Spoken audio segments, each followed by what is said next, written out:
ఆంధ్రప్రదేశ్ లో ఎన్నికల చివరి రోజు ప్రచారానికి సంబంధించి చివరి రోజులో భాగంగా ఈరోజు తెలుగుదేశం పార్టీ జాతీయ అధ్యక్షులు నారా చంద్రబాబు నాయుడు గారు నంద్యాల నియోజకవర్గంలో ప్రజాగళం పేరిట సభ నిర్వహించబోతున్నారు. ఈ సభకు జనసేన పార్టీ నాయకులు రాచమడుగు సుందర్ రాచమడుగు చంద్రుతో పాటు వారి సోదరులు అదేవిధంగా జనసేన నాయకులు గురు కూడా ఇక్కడ అందుబాటున్నారు.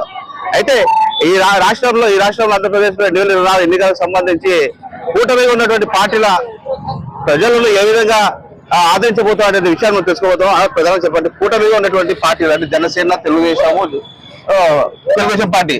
సో ఈ పరిస్థితుల్లో జనసేన పార్టీ యొక్క ప్రధాన పాత్ర ఎన్నికలు ఎలా ఉండబోతుంది? మీరు చూస్తున్నారు, నంద్యాలలో జనసేన పార్టీ కీలక పాత్ర పోషించబోతుందని ఇక్కడ ఉన్న గ్రౌండ్ చూసి మీరు ఒకసారి తెలుసుకోవచ్చు.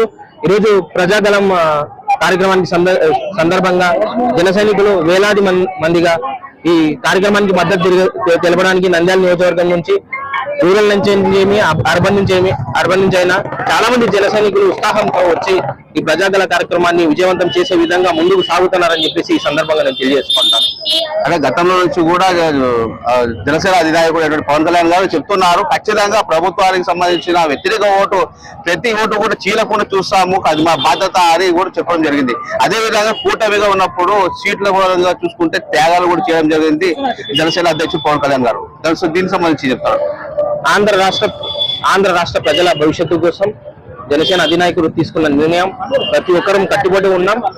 ఆంధ్ర రాష్ట్ర ప్రజలకు మేలు పెరుగుతుందని చెప్పేసి ఈ నిర్ణయాన్ని కళ్యాణ్ గారు తీసుకోవడం జరిగింది. కళ్యాణ్ గారి మాటని తప్పకుండా పాటించి కూటమి అభ్యర్థులను గెలిపించే విధంగా జనసేన పార్టీ పనిచేస్తుందని చెప్పేసి ఈ సందర్భంగా నేను తెలియజేసుకుంటాను. నంద్యాలలో ఉన్నటువంటి మీరు 8 ఫరూక్ గారు కూటమి అభ్యర్థిగా ఉన్నారు. జనసేన పార్టీ తరఫు నుంచి మరియు పార్లమెంట్ కు సంబంధించి బైరెడ్డి శబరి గారు ఉన్నారు. వాళ్లకు అధికమైన మెజారిటీతో జనసేన పార్టీ మద్దతు తెలిపి గెలిపిస్తుందని చెప్పి ఈ సందర్భంగా నేను తెలియజేస్తున్నాను. కూటమి ఉన్నటువంటి పార్టీలు బీజేపీ ఈ పార్టీలకు రాష్ట్ర వ్యాప్తంగా ఎలాంటి ప్రభావం ఉండదు? ఆల్రెడీ చూస్తున్నారు, మీ జనసందర్భం చూస్తే మీకు ఆల్రెడీ అర్థమైపోతుంది. ఈ కూటమి కంపల్సరీగా ప్రభుత్వాన్ని స్థాపించబోతుంది. ఆల్రెడీ మా అధినాయకుడు చెప్పాడు, ఇది తథ్యం. పార్టీ ప్రభుత్వం అధికారంలో